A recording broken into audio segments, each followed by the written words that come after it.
Feita a apresentação pelo diretor do programa Co-High-Tech, Pedro Vilarinho, chama agora ao palco o orador principal desta conferência, Steve Markham, com uma intervenção intitulada From Science to Commercialization. Steve é diretor executivo da Entrepreneurial Collaborative da Universidade Estadual da Carolina do Norte, é presidente da Product Development and Management Association Research Foundation e é professor catedrático em Gestão, Inovação e Empreendedorismo no Colégio de Gestão da Universidade Estadual da Carolina do Norte. A intervenção vai ter uma duração aproximada de 20 minutos e será sucedida por uma entrevista a cargo de Fernando Moreira, diretor do Inove Inesc Inovação. All right, thank you. Thank you for being here, and let me just say thank you again, especially to Pedro Vilarino for the opportunity to be involved in Co-High-Tech. So we've been doing this for 12 years now, and I can speak not only for myself, but for my colleagues, Roger Debo, who's here, and Angus Kingan, who's not here, that we feel this to be a great privilege and a pleasure to be able to come here and work with so many fine technologists, universities, and companies that are so interested in being able to promote the economic development based on technical research. So thank you, Pedro. We appreciate it. We look forward to many more years of doing this. So thank you. Pedro asked me to talk about kind of how do we create value. Okay, so this is kind of a big thinking sort of a comment. How do we create value? What is it that it takes to actually understand a new technical discovery or scientific parameter and turn that into something that has economic value, creation of jobs, et cetera? And so that's kind of what we're going to talk about in a very broad sense here, creating value from technical research.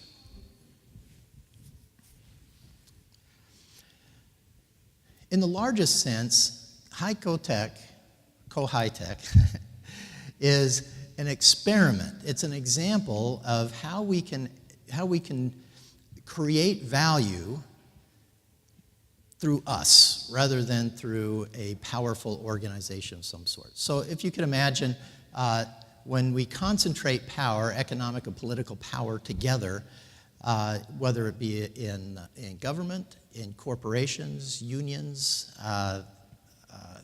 even employee organizations, what happens is we start to redistribute value as opposed to create value. Once you have the power, it's a lot easier to take it than to make it.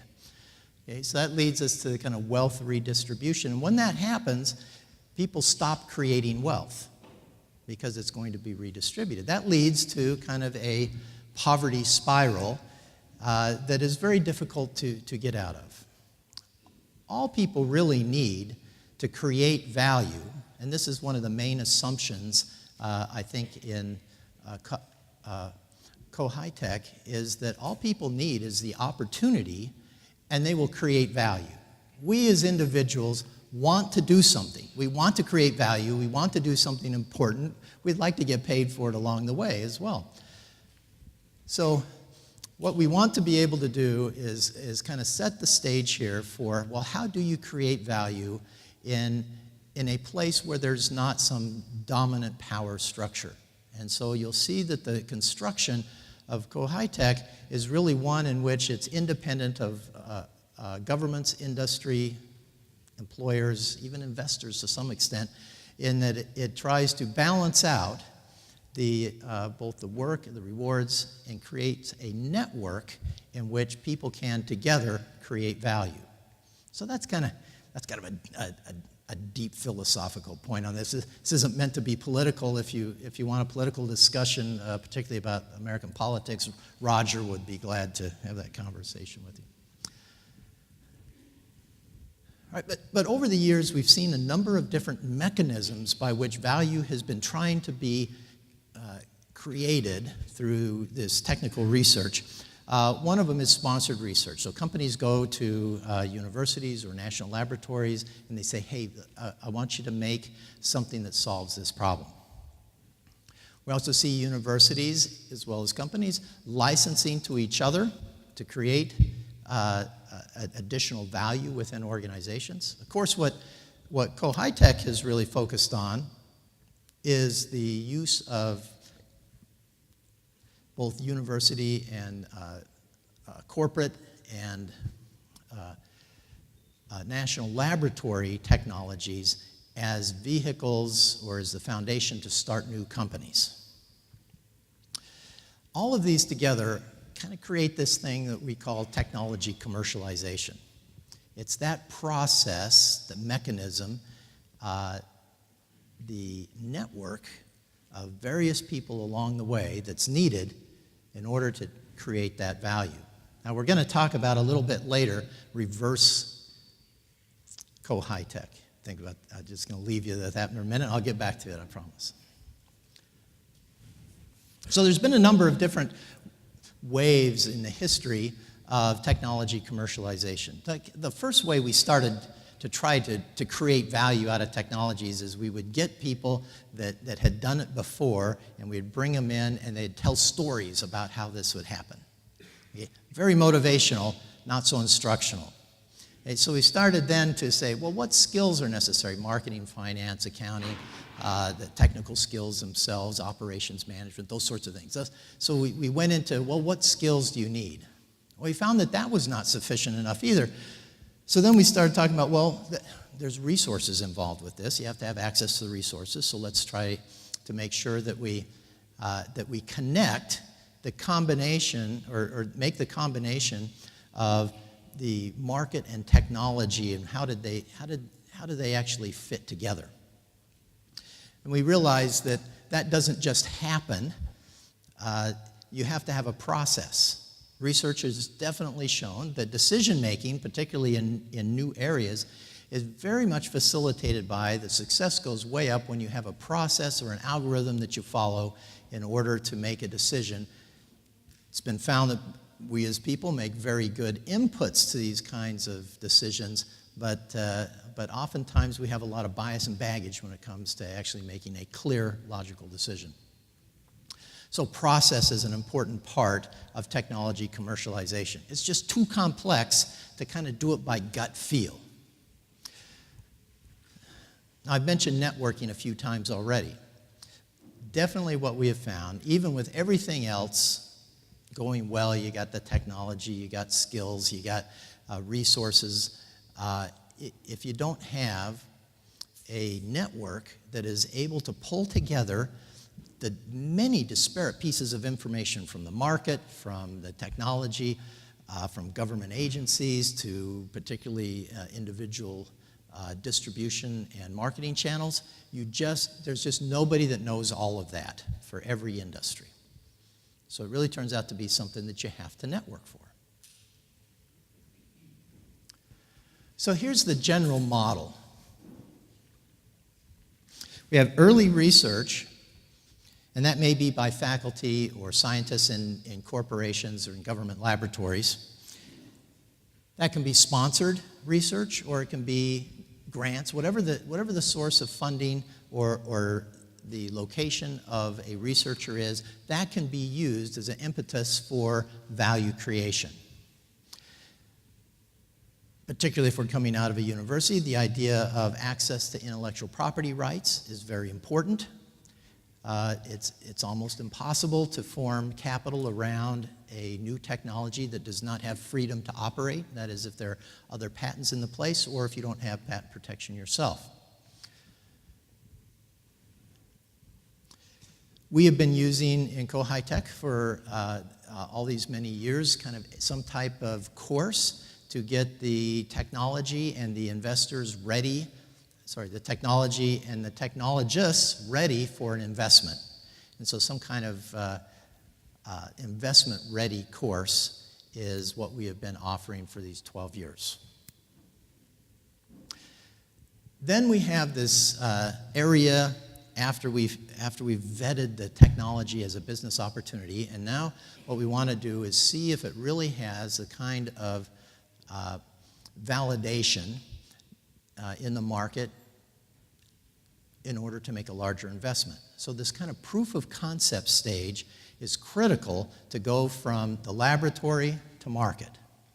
After the proof of concept is established, the commercialization path can take one of two general methods. One is to license to another organization that has need for it, or it can go to a startup company. Of course, what we've been working with in Co-High-Tech is the startup company route. Does anybody see a problem with this model? Okay, there's a big problem in it. And in fact, we kind of sometimes refer to it as the elephant in the room, right? We continue to act as if research, intellectual property management, and education courses are enough to be able to go from the laboratory over into industry, okay? So it's right here. We haven't always known this. This is probably just in the last 5 years that this has become more and more obvious that this part of the development process, all the way from research to value creation, needs this proof of concept area in order to proceed. So what we have found is lots of times, I'm sure there's people in here that have had the same experience, is you get through writing kind of a business case and you realize you still have more technology to do. Because now the business case has said, we need you to be able to do these things in this market in this sort of a way. So there's still that proof of concept. Great, the science works. Can we actually use it for a particular use? Okay, so it turns out that this problem is the same for whether we're starting companies or whether we're licensing to companies. Turns out that companies, existing companies that are looking for solutions, cannot use raw technologies either.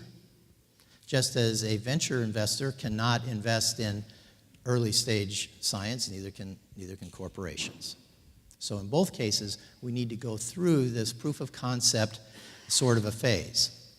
So Co-High-Tech, not willing to just do the educational part of this, got involved here in the proof of concept phase with quite a number of innovative sorts of activities. So as Pedro said, there's just mentioned in his remarks, there's a proof of concept fund that's kind of an evergreen sort of a fund in which gets paid back. This is very unique. We don't see this in very many places, if anywhere, that I know of.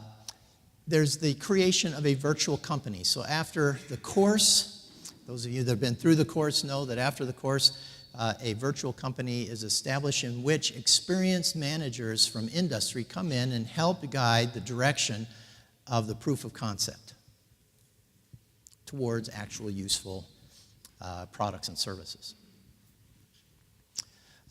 Industry advisors, sometimes we call them mentors, but it opens a world from the team from just working together in the room to understanding how it's actually going to work in the real world. So industry advisors is a very important part of this proof of concept.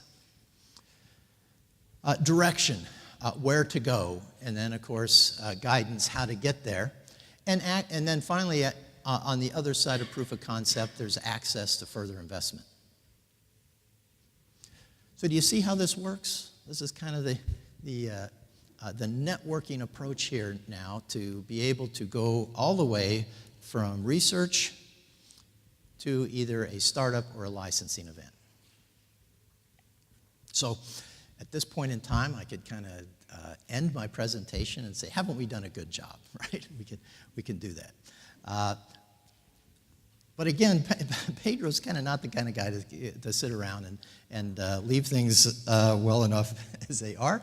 So in this process of going through the connection between technologies and companies, we made another observation. So if this is the general Co-High-Tech approach, that is, we see lots of science and technology research, it goes through Co-Tech and out to meet market needs. Okay, that's the general model. All right, now we had the blinding flash of the obvious, and we realized it can go both ways.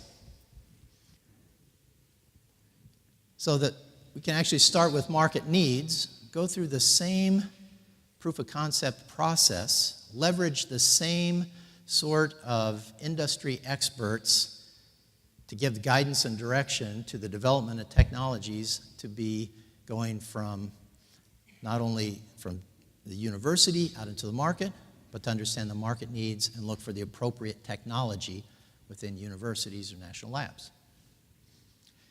Okay? Now, we've been talking about always having a market-oriented approach for a long time, haven't we? And what this does is it substantiates that. But we found that it wasn't just a straightforward, oh, we'll just go in the other direction. It actually takes quite a bit of different efforts, even though we're leveraging kind of the core capability of Co-High-Tech. So here's what kind of the differences that we would see in some kind of going from company needs back into university capabilities. So we need to make sure that we leverage the knowledge of faculty research that fits with companies' needs. What is it that they really need? We would then facilitate the access of intellectual property rights that meets those company needs, not just try to grab them, but to try to facilitate the transfer of them from where they are to the company that can commercialize them. Then we need to have some type of technology commercialization course within the companies. So those of you that have been through the tech course, it's a 16-week process by which you start out and talk about, well, what is our value proposition all the way through a business model, business plan, and a funding plan.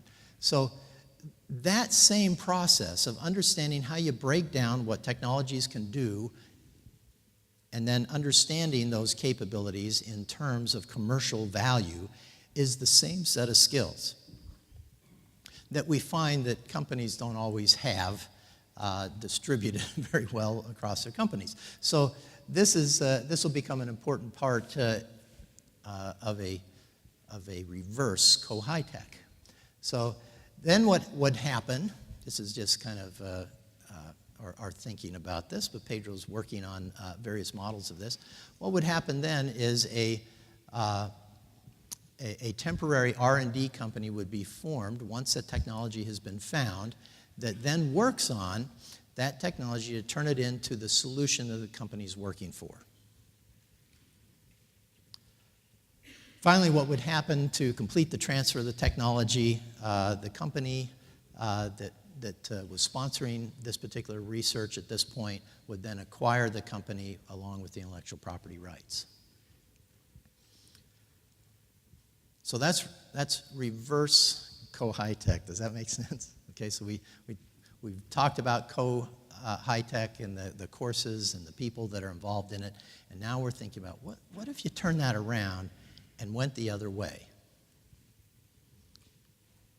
So here's the activities that would need to be engaged in. We need to identify what those company needs are.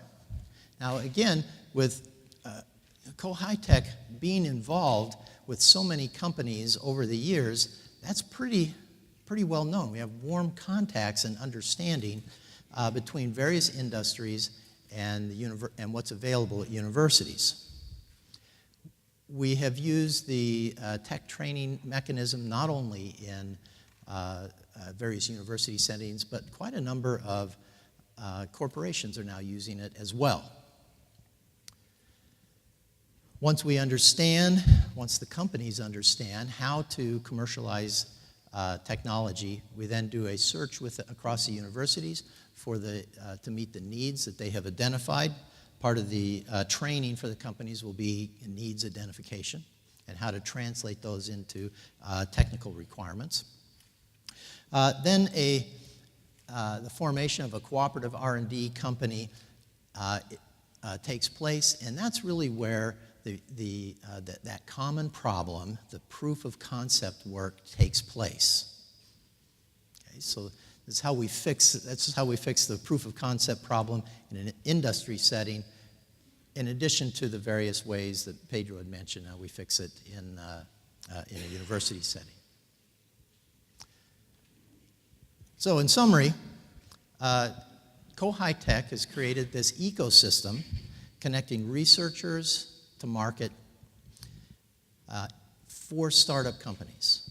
It's kind of what it's been for 12 years. An idea, okay, is to have a reverse Go High Tech to leverage and extend that existing ecosystem by starting with the market needs and then connecting them with the technologies or connecting them with the existing companies. And that's the end of my talk.